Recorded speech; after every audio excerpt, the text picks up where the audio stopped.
Let's begin with something that many people resist.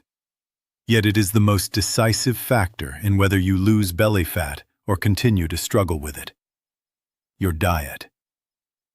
Not in the superficial sense of following trends or temporary restrictions, but in the deeper sense of how you relate to food itself. How you choose it, how you consume it, and what role it plays in your life. There's a common illusion that fat loss is primarily about exercise. People imagine that if they just move more, sweat more, or suffer enough in a workout, the problem will take care of itself. But the body does not operate on effort alone. It operates on input. And what you consistently put into your system shapes your metabolism, your hormones, and ultimately, your body composition. In other words, before we even think about movement, we must examine what is happening on the plate. Belly fat, in particular, is not random.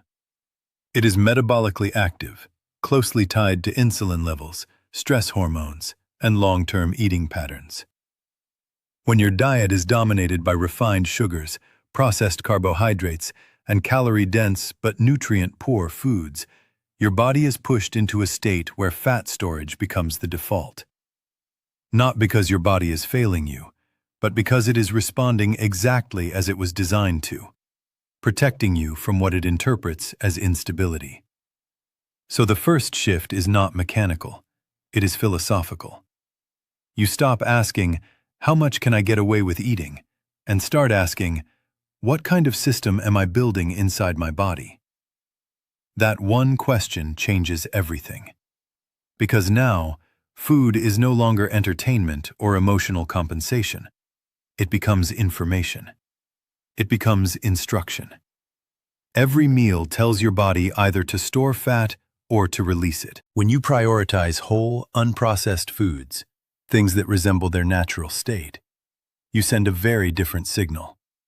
Proteins, healthy fats, fiber-rich vegetables, and minimally processed carbohydrates stabilize blood sugar, reduce unnecessary insulin spikes, and create a hormonal environment where fat loss is not forced, but allowed. Notice the distinction. You are not burning fat through aggression. You are removing the conditions that prevent your body from doing it naturally. This is why cutting sugar and refined carbs is so powerful, especially for belly fat. These foods are engineered for overconsumption. They bypass your natural satiety mechanisms and keep you in a loop of craving and temporary satisfaction. Psychologically, they create dependence.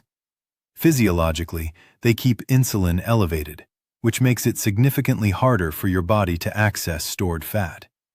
So when you reduce them, you are not just cutting calories, you are breaking a cycle. But here is where most people misunderstand the process. They think discipline means restriction, and restriction means suffering. In reality, true discipline is clarity. It is understanding why you are making a choice and aligning that choice with a long-term vision of yourself. When your actions are rooted in clarity, they stop feeling like punishment and start feeling like self-respect. Portion control fits into this same framework. It is not about depriving yourself. It is about recalibrating your sense of enough. Many people have lost touch with their body's natural hunger and fullness signals because they are constantly overridden by habit, environment, or emotional triggers. Slowing down, eating with intention, and recognizing when you are actually satisfied. These are subtle skills, but they are transformative. They bring you back into a cooperative relationship with your body, rather than a combative one. And this is where the psychological layer becomes critical. You cannot separate eating from identity. The way you eat reflects how you see yourself. If you see yourself as someone who is always struggling, always starting over, always lacking control, your behavior will follow that narrative. But if you begin to see yourself as someone who makes deliberate choices, who values long-term well-being over short-term pleasure, then your habits begin to shift, quietly but powerfully. So the real work here is not just changing your meals, it is changing your standards. raising the baseline of what you consider acceptable for your own body. Because once that baseline rises, consistency becomes easier. You no longer rely on bursts of motivation. You rely on identity. And when that happens, something interesting occurs. Fat loss stops being a desperate goal and becomes a byproduct. Your energy stabilizes. Your cravings diminish. Your body begins to regulate itself more efficiently. And the stubborn belly fat, which once felt impossible to lose, starts to respond. Not because you attacked it directly, but because you changed the environment that sustained it. If you take nothing else from this, take this. Your body is not confused. It is responding to your patterns with absolute precision. Change the pattern, and the outcome must change. Now, once the foundation of your diet begins to shift, something important happens. You create the internal conditions for fat loss. But conditions alone are not enough. The body still requires a reason to use that stored energy. And this is where most people fall into another common trap. They overestimate the importance of structured exercise and underestimate the quiet, constant power of everyday movement. We've been conditioned to believe that physical activity is something that happens in a designated space, a gym, a class, a scheduled hour carved out of the day. And if that hour doesn't happen, we assume the opportunity to burn fat is lost. But this way of thinking is deeply limiting, because it ignores how the human body actually evolved to function. Movement was never meant to be compressed into a single session. It was meant to be continuous, varied, and integrated into daily life. If you observe traditional lifestyles, before the modern conveniences we now take for granted, you'll notice something subtle but profound. People didn't work out, yet they were rarely sedentary. They walked, carried, stood, adjusted, reached. Their bodies were in a near constant state of low-level activity, not intense enough to exhaust them, but frequent enough to keep their metabolism engaged throughout the day. This is what we've lost. Not necessarily intensity, but continuity. When you sit for long, uninterrupted periods, your body enters a kind of metabolic slowdown. Energy expenditure drops. Circulation becomes less efficient. Even the way your body processes nutrients begins to shift. It's not dramatic in a single moment, but over time, it accumulates. Hours of stillness compound into weeks, months, years, and the body adapts accordingly. So the question is not, did you exercise today? The better question is, how often did you move? Because from a physiological perspective, frequent, low-intensity movement can be more impactful for fat loss than a single intense workout followed by prolonged inactivity. This is especially true when we're talking about belly fat, which is sensitive not just to calories, but to hormonal and metabolic patterns throughout the entire day. Walking, for example, is often dismissed because it feels too simple. But simplicity is precisely what makes it powerful. It doesn't spike stress hormones. It doesn't require recovery in the same way high-intensity training does. And most importantly, it can be sustained. 10 minutes here, 15 minutes there. These moments accumulate. They keep your body in a state of gentle energy demand, encouraging it to draw from stored reserves rather than constantly relying on incoming food. And beyond the physical, there is a psychological shift that occurs when you embrace this way of moving. You stop seeing activity as a burden, something you have to force yourself into, and start seeing it as a natural extension of being alive. You walk because you can. You stand because it feels better. You choose movement not out of obligation, but out of alignment. This shift matters more than it appears. Because when movement becomes part of your identity, it no longer requires motivation. It becomes automatic. And consistency, as you may have already realized, is the real driver of change. Small decisions begin to take on new weight. Taking the stairs instead of the elevator is no longer trivial. It's a reinforcement of who you are becoming. Choosing to walk a short distance instead of driving is not inconvenient. It's intentional. Even the act of standing up, stretching, or shifting your posture during long periods of sitting becomes meaningful. These are not isolated actions. They are signals to your body that it is expected to stay active, to stay engaged. And the body listens. Over time, these signals translate into measurable changes. Your baseline energy expenditure increases. Your circulation improves. Your body becomes more efficient at utilizing fuel. And importantly, you begin to close the gap between effort and result. You are no longer relying on a single, often inconsistent burst of activity to carry the entire burden of fat loss. Instead, you distribute that responsibility across your entire day. This is a more sustainable model, a more human model. It also removes a significant psychological barrier, the all-or-nothing mindset. Many people believe that if they cannot commit to a full workout, there is no point in doing anything at all. But this belief is not only inaccurate, it is counterproductive. It keeps you stuck in cycles of inaction and overcompensation. When you let go of that mindset, you give yourself permission to engage in smaller, more frequent actions. And those actions, when repeated consistently, become more powerful than any occasional extreme effort. So rather than asking yourself, "Do I have time to exercise?" begin asking, "Where can I move more within the life I already have?" The answer is almost always available, if you are willing to look for it. Because ultimately, the goal is not to create a life where movement is an exception. The goal is to create a life where stillness is the exception. And when you reach that point, when your day is quietly filled with intentional movement, you'll notice something shift. Fat loss no longer feels like a separate task you must complete. It becomes a natural consequence of how you live. So take this with you. Your body does not transform in isolated moments of effort.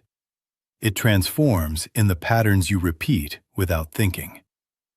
Once your diet begins to align with your goals and your day is no longer dominated by stillness, there is a natural question that arises. Is that enough? And the honest answer is, almost. But there is still one missing element, something that sharpens the entire process and accelerates what you've already begun. That element is deliberate, focused effort. Not in the form of a gym membership or complex routines, but in the simple, controlled use of your own body. There is a tendency to underestimate what the body can do without external equipment. We've been conditioned to associate effectiveness with machines, weights, and structured environments. But the truth is, your body already contains everything required to stimulate fat loss, build strength, and reshape itself. What it needs is not complexity, but intention. When you engage in bodyweight exercises, movements like push-ups, squats, planks, or even something as basic as a controlled jump, you are doing more than just burning calories. You are sending a message to your body. Adapt, become stronger, become more efficient. And in response, your body begins to reorganize itself. Muscle fibers are recruited, coordination improves, and your metabolic rate subtly increases, not just during the activity, but afterward as well. This is an important distinction. Movement throughout the day keeps your system active, but targeted exercise challenges it. It creates a demand that your body cannot ignore. And when that demand is consistent, even in small doses, the body begins to prioritize function over storage. It starts to shift away from holding on to excess fat, especially in stubborn areas like the abdomen, and toward building a more capable, resilient structure. But here is where people often go wrong. They assume that for exercise to be effective, it must be long, exhausting, and extreme. They chase intensity at the cost of consistency. And what follows is predictable. A few days of effort, followed by fatigue, followed by abandonment. The alternative is far more intelligent. Short, focused sessions, 10, 15, perhaps 20 minutes, performed with full attention and proper form, can be remarkably effective. Not because they are easy, but because they are sustainable. They fit into your life without requiring a complete restructuring of your day. And more importantly, they remove the psychological resistance that often comes with the idea of a workout. When something feels manageable, you are far more likely to repeat it. And repetition, over time, is what creates transformation. There is also a deeper psychological component at play here. When you engage in these small, deliberate sessions, you begin to rebuild trust in yourself. You set a standard, you meet it, and you reinforce the identity of someone who follows through. This may seem subtle, but it is foundational. Because the real obstacle is rarely physical capability, it is inconsistency driven by internal doubt. Each time you complete a short routine, you are not just training your body, you are training your discipline. You are proving, in a quiet and practical way, that you can act in alignment with your intentions. And over time, this self-trust compounds. It becomes easier to show up, easier to push a little further, easier to maintain the behaviors that once felt difficult. From a physiological standpoint, these exercises also engage multiple muscle groups simultaneously. A squat is not just a leg movement. It involves your core, your balance, your coordination. A push-up is not just about your arms. It activates your chest, shoulders, and stabilizing muscles. This integrated engagement means you are working more of your body in less time, increasing efficiency without increasing complexity. And importantly, you do not need perfection. You need presence. Controlled repetitions, steady breathing, and an awareness of what your body is doing in each moment. This kind of mindful movement has a different quality to it. It is not rushed. It is not distracted. It becomes almost meditative, a space where you are fully engaged with your own physical existence. In that sense, these short workouts are not just about changing your body. They are about reconnecting with it. And when you approach exercise from that perspective, something shifts. It stops being a task you have to endure and becomes a practice you participate in. A practice of strengthening, of refining, of paying attention. And that shift, once again, makes consistency more natural. You may also notice that as your strength improves, your confidence follows. Not in an abstract way, but in a tangible, grounded sense. You feel more capable, more in control. And that internal shift influences your other behaviors, how you eat, how you move, how you carry yourself throughout the day. So these short, simple routines begin to ripple outward. They reinforce the movement patterns you've already integrated into your day. They complement the dietary changes you've made. And together, they create a cohesive system, one that supports fat loss not through force, but through alignment. There is no need for elaborate plans or perfect conditions. The floor beneath you is enough. Your body, as it is right now, is enough. What matters is that you use it, consistently and with intention. Because in the end, transformation does not come from what you have. It comes from what you do, repeatedly, with what you already possess. By this point, you've addressed what most people consider the visible aspects of fat loss. You've brought intention to your diet. You've reintroduced movement into the fabric of your daily life. You've begun to apply focused effort through simple, consistent exercise.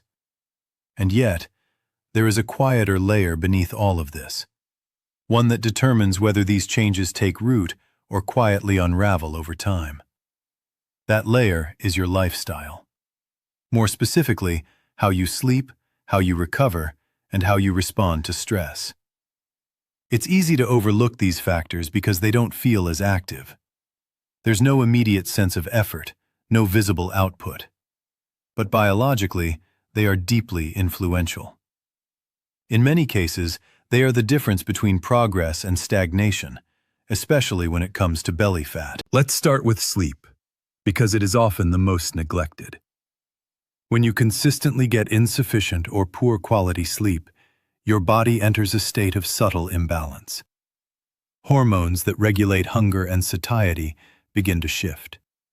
You may notice an increase in cravings, particularly for high-sugar, high-calorie foods. At the same time, your ability to make clear, disciplined decisions begins to decline. It becomes harder to choose what you know is right, and easier to fall back into what is familiar. But the effect goes deeper than behavior. Sleep deprivation elevates stress hormones, particularly cortisol. And cortisol, when chronically elevated, has a direct relationship with fat storage, especially around the abdominal area. This is not incidental. The body, in a state of perceived stress, prioritizes energy storage as a form of protection. So even if your diet is relatively controlled and your activity levels are improving, poor sleep can quietly counteract your efforts. This is why sleep should not be treated as a luxury or an afterthought. It is a biological requirement for regulation. When you get 7 to 8 hours of consistent, quality sleep, you are not just resting, you are recalibrating. Your hormonal systems stabilize. Your energy levels become more predictable. Your body regains its capacity to respond appropriately to the signals you are sending through diet and movement. And there is also a psychological restoration that occurs. A well-rested mind is more resilient. It is less reactive, less impulsive, more capable of maintaining focus over time. This matters because consistency is not just a physical act, it is a cognitive one. You need clarity to sustain discipline. Now, closely connected to sleep is the way you manage stress. Not eliminate it, that would be unrealistic, but manage it. Because stress in itself is not the problem. It is the chronic, unrelieved accumulation of stress that begins to alter your internal environment. When you are under constant pressure, whether from work, responsibilities, or even your own expectations, your body remains in a heightened state of alertness. Cortisol levels stay elevated. Recovery becomes impaired, and over time, your system begins to operate as if it is under threat. In that state, fat loss becomes secondary to survival. This is particularly relevant for belly fat, which, as we've discussed, is closely linked to hormonal patterns. You cannot separate your emotional and mental state from your physical outcomes. They are part of the same system. So the question becomes, how do you create space for recovery in a life that is already demanding? The answer is not necessarily dramatic. It is found in small, deliberate interruptions to the cycle of stress. Moments where you step out of urgency and into awareness.